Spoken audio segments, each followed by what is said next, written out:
Prime Minister Andrew Holness attended the recent CARICOM Heads of Government meeting, and we have the outcome in today's show. Regionally,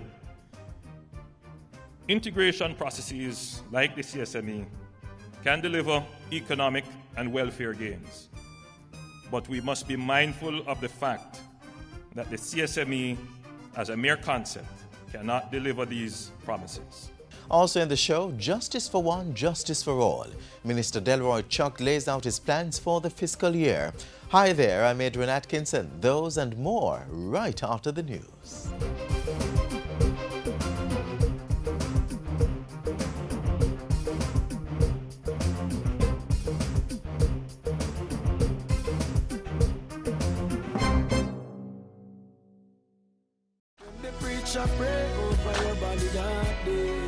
Has a relative died without leaving a will and there's property or cash in his or her name? The Administrator General's Department can fairly distribute the wealth among loved ones. We administer estates of deceased persons who die without leaving a will and leaving children under 18 years old. Don't fight over dead left. Contact the AGD. They're located at the Office Center building downtown Kingston. Call them at 922-183023, 922-070025, or at 618-1542.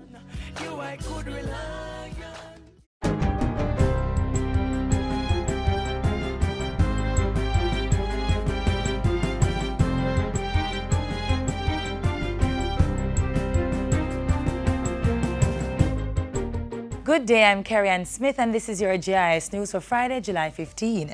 Jamaica will be doing away with visa requirements for a number of Latin American countries in an effort to attract more visitors from that region.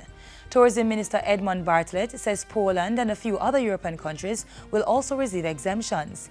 He has listed Argentina, Brazil, Chile, Mexico, Colombia, Ecuador, Panama and Peru as the Latin American countries that will be targeted. The whole business of visa as a means of facilitating access to destination is a global reality now, and e-visas are becoming quite popular.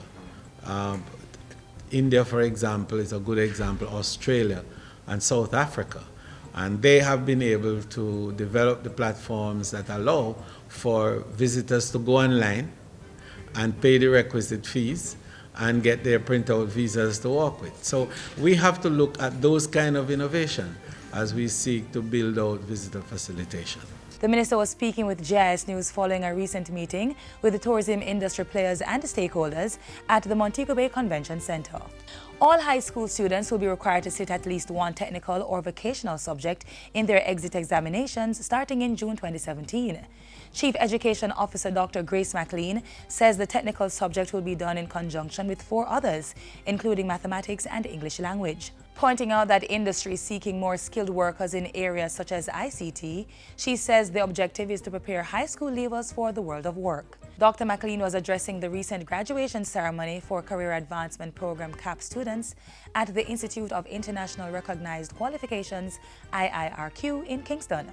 CAP provides additional educational and vocational training opportunities for secondary students ages 16 to 18. IIRQ offers approved courses based on the City and Gales syllabus.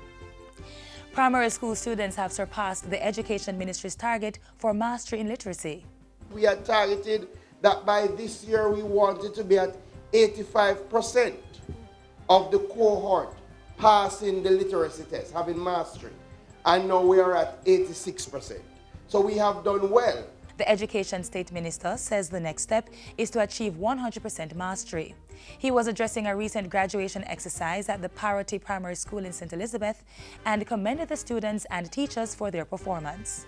Very few schools can boast that they have ever gotten 100% in the grade 4 literacy exam. Parity has gotten that. That is a significant benchmark of how well the school is doing. In recognition of Parity students' performance in the Grade 6 Achievement Test, Minister Green promised bursaries for the top male and female students at the school. As government continues to push production in the agriculture sector, Portfolio Minister Carl Samuda has announced an investment in 200 acres of land by a major conglomerate. The lands are at the Hounslow Agro Park in St. Elizabeth and will be used for the production of hot peppers. They will provide all the planting material, all the input, all the fertilizer, everything that you need. And at the end of the day, your crop is taken off at a price that you can be proud of and happy. That is the kind of partnership that is beginning to develop throughout the length and breadth of Jamaica. Minister Samuda was delivering the keynote address at the handover of a drip irrigation system to farmers at the new Forest House Agro Park in Manchester recently. Restoration work on the boyhood home of national hero Marcus Mosiah Garvey is to be completed by August 2017. The home, which is located at 32 Marcus Garvey Way in St. Anne, was to be restored in 2011 by the Chase Fund as part of the Jamaica 50 Legacy Project. But Culture Minister Olivia Grange says that due to the then non-use of the funds, Chase indicated that the money was no longer available, but made a commitment to do so in the future, subject to a detailed restoration plan and estimates. I have now instructed the JNHT to review the plans, to make a new submission, and to ensure that it is completed in time to be officially open next year to celebrate Garvey's birthday in August as a Jamaica 55 Legacy Project. Minister Grange was addressing Parliament during the recent sectoral debates. The site of Garvey's boyhood home was declared a national monument in 1992. And finally, the Culture Minister says government is committed to expanding the acquisition of pinnacle lands in Sligoville, St. Catherine, and prioritizing the establishment of a Rastafarian heritage site and cultural center. She says that of the 8 pinnacle sites that will be declared by the Jamaica National Heritage Trust, 6 lots will be dedicated as a heritage site for the Rastafarian community. To date, Cabinet has approved the purchase of 5 lots, and negotiations will take place to execute the sale of these 5 lots at an agreed price. In the meantime, the JNHT team has conducted exploratory work on the 6th lot, and the board of the JNHT will be providing me with a report on the outcome of this work. Minister Grange says part of the property has already been declared a national monument and is protected and preserved in accordance with the JNHT Act. And that's it for GIS News Today. I'm Carrie-Ann Smith. Thanks for watching.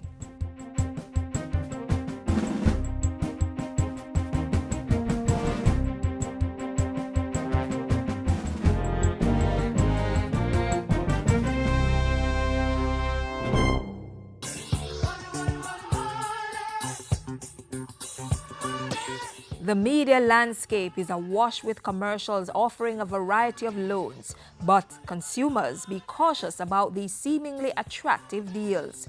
Loan companies sometimes practice overlending to consumers and impose excessive fees and onerous contract terms. If you are seeking a loan, try to approach reputable organizations like banks and credit unions.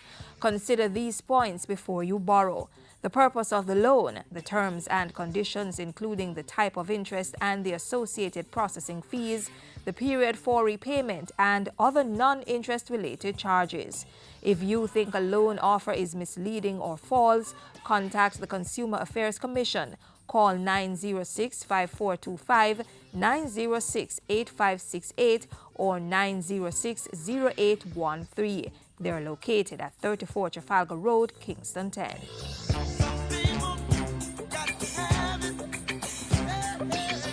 The 37th regular meeting of the Conference of the Heads of Government of CARICOM was held last week in Guyana.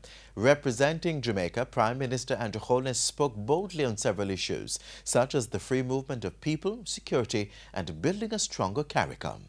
Prime Minister Andrew Holness was in Guyana from July 4 to 6. Representing Jamaica at the 37th regular meeting of the Conference of the Heads of Government of CARICOM. I found to be very useful. This is my first meeting, and it does offer a very important forum for leaders to share thoughts, strategies, and experience on issues that affect us in a common way.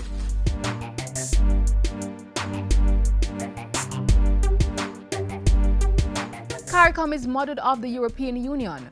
So it was no surprise that the United Kingdom's vote to leave the EU had member countries contemplating their role in the regional grouping. Jamaica was no different. As a region, we must proactively assess the likely threats and opportunities these global changes present. However, as we consider the evolving global order, equally, we must seize the opportunity to reflect upon our own community, to assess whether we are on track with our own plans and commitments to secure economic growth and prosperity for our people. And with that in mind, Prime Minister Holness commended CARICOM on its move to adopt and implement a strategic plan for growth and development. It is our expectation that the plan will be fully implemented to strengthen governance, capacity building, and our regional economies. In the meantime, Mr. Holness reiterated government's intent to have a referendum on whether the Caribbean Court of Justice should replace the UK Privy Council as Jamaica's final appellate court. Regionally, integration processes like the CSME can deliver economic and welfare gains. But we must be mindful of the fact that the CSME, as a mere concept, cannot deliver these promises. So Mr. Holness urged CARICOM to make the free movement of people on equal standing as Trading the Caribbean Single Market and Economy, CSME. He reasoned that reports of Jamaicans being treated poorly or denied entry into countries within the region negated the true meaning of regional integration.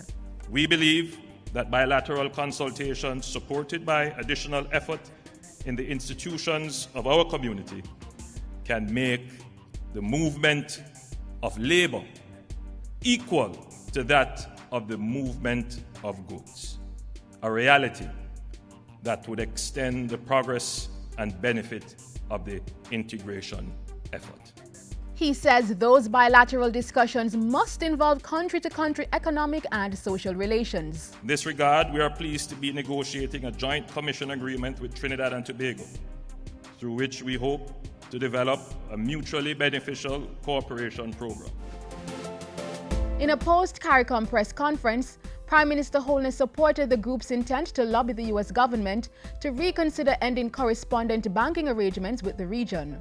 The matter is one that could lock out the Caribbean from the international financial system if it is not addressed. Mr. Holness said CARICOM would be enlisting the help of friendly countries such as Chile in this regard. He said Jamaica would also be increasing its engagement with Chile in relation to trade, cultural, social, and economic exchange. Jamaica will also be looking into a citizenship through investment program. We would want the people who come to invest in our country to also seek citizenship. We want them to have a stake in our country and not just to view the country as a means of profit, but a place to live.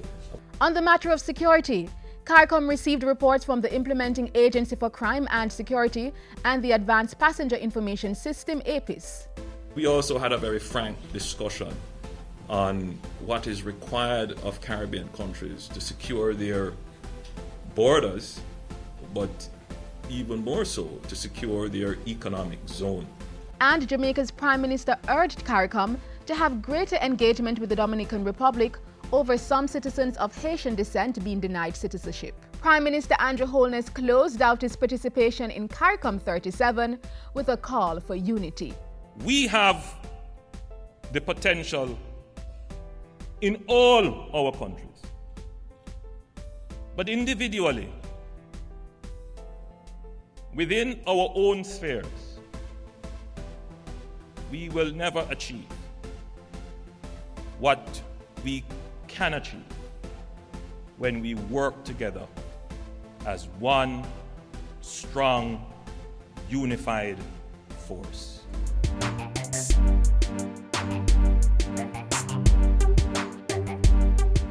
On our roads, remember, take time, be courteous, drive good, walk good.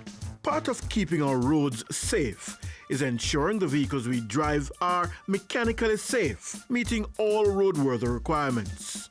And besides that, we must be good drivers and avoid risk-taking and sensation-seeking behaviors which are prone to causing road crashes.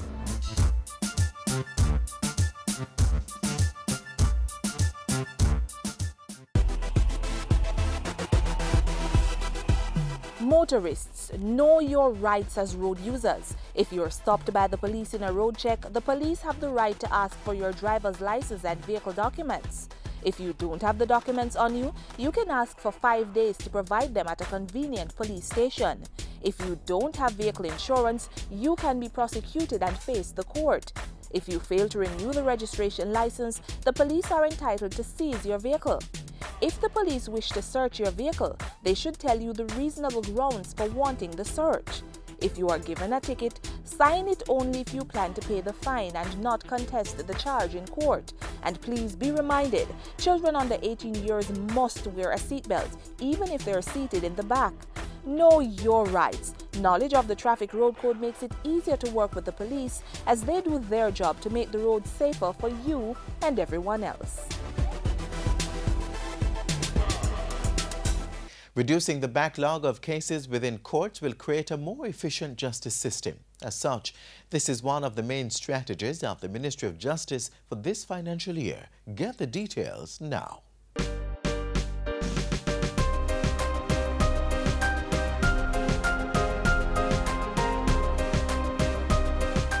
The Ministry of Justice is moving with urgency to make Jamaica's criminal justice system more efficient and effective in supporting the efforts of law enforcement.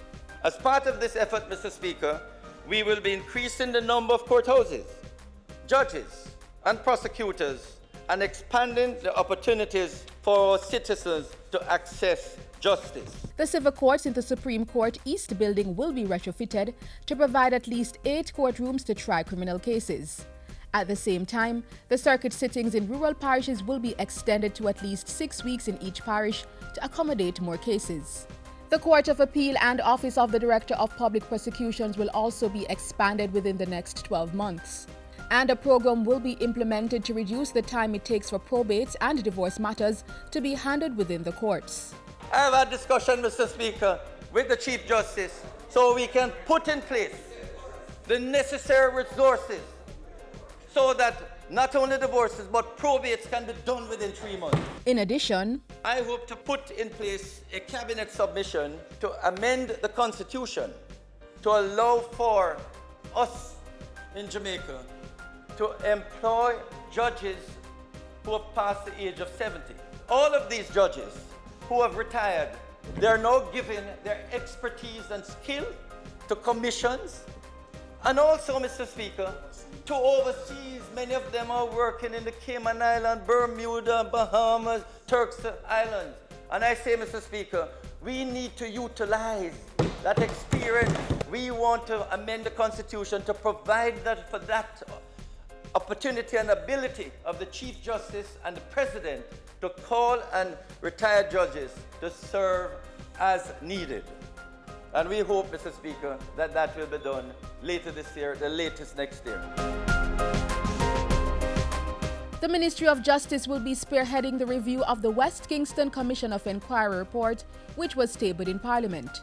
The 3-member commission, chaired by retired Chief Justice of Barbados, Sir David Simmons, was convened to look into the conduct of the May 2010 police military operations in West Kingston. The commission recommended an apology to the residents, counseling for traumatized persons, compensation for victims, and a waiver of the limitation period to allow victims to pursue legal action. This fiscal year and going forward, government is determined to see restorative justice become a common process in the dispensation of justice, particularly in the parish courts. The Ministry of Justice will be really ramping up a number of measures. Restorative justice. And restorative justice, Mr. Speaker, the bill will shortly come to Parliament. We're in the criminal courts. If we can get the offender to admit that he has committed the offense and the victim to forgive. Training will be implemented to sensitize justices of the peace. parish court judges and custodies on effective mediation practices. And I've met with the custodies and the Governor General to urge the custodies to appoint more JPs and to find, Mr. Speaker, some of the really upright, decent citizens in our inner city communities. Because in many of these inner city and rural communities, the people cannot find JPs. Work under the JUST project will also continue this fiscal year. The project involves the institutional strengthening of the Ministry of Justice and its agencies. This work will contribute directly to the hiring of case progression officers in the criminal courts. These case progression officers will have the mandate to help clear up old cases in the courts and ensure that all is set to proceed with the trial for new cases. The Ministry of Justice, laying the foundation for the establishment of a just and law-abiding society.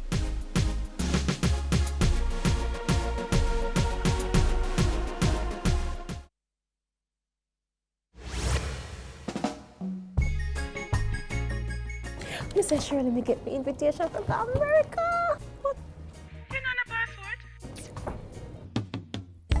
A passport is one of the most important forms.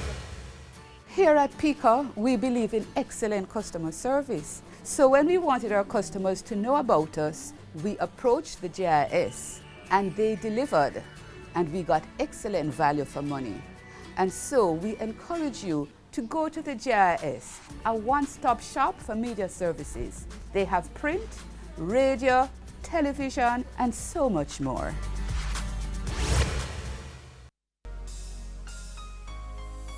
How well do you know your child?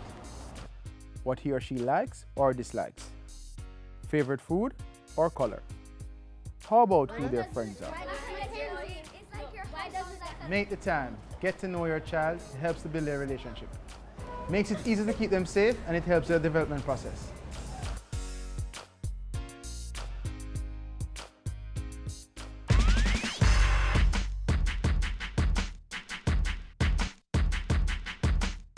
Summer is here. The children are home, some at summer school, while others are enjoying the fruits of the season and watching TV for hours. If you're unsure about what to do with your summer, here's an idea. The Institute of Jamaica's museums and galleries are offering summer workshops. Wait, these are not your ordinary workshops. They are engaging, offering loads of information on Jamaica's rich cultural heritage. While we await the Emancipation Independence period, brush up on your country's knowledge. There is a Writivity workshop, Summer Art on the Waterfront program, and the Creative Writing workshop at the National Gallery of Jamaica in Kingston. There's also a summer program at the Greater Portmore and East Street Junior Centres, where activities include art and craft, speech and drama, papermaking, drumming, dance, music, creative writing, sign language, personal development, life skills, tours, and exciting presentations. The newly opened Simon Bolivar Cultural Center in downtown Kingston is also a part of this culturally rich summer program. With a fusion of Latin and Caribbean flair, the children are exposed to interactive Spanish sessions, Latin dances, sculpting, music, and so much more. On the western end of the island, those aged 7 to 13 can participate in the Jamaica Culture and Art Youth Workshops, spearheaded by the National Gallery and Museum West. For more information about the programs at the IOJ divisions, contact them at 922-0620 through to 6 or info@instituteofjamaica.org.jm.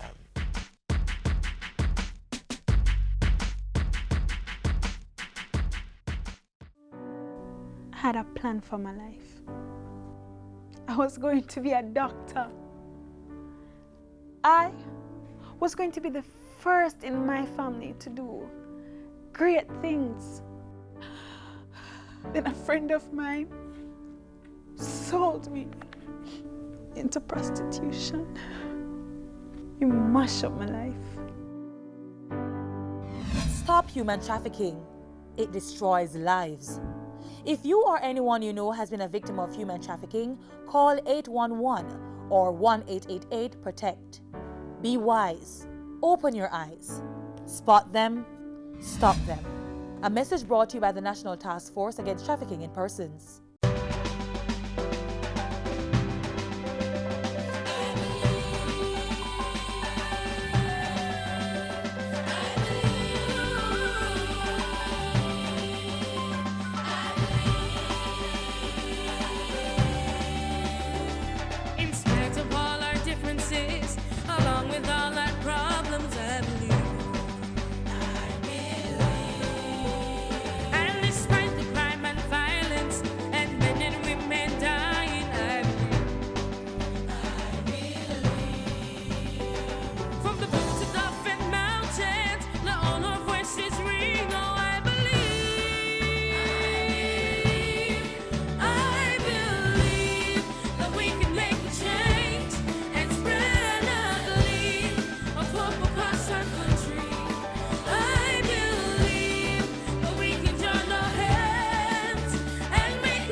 We've come to the end of Jamaica Magazine for this Friday. Thanks for spending time with us. Remember to keep up to date with the latest government information. Join us online at gis.gov.jm, at our YouTube channel or social media platforms. You may also watch a new edition of Jamaica Magazine tomorrow on this station. I am Edwin Atkinson. Thanks for watching and have yourselves a great evening.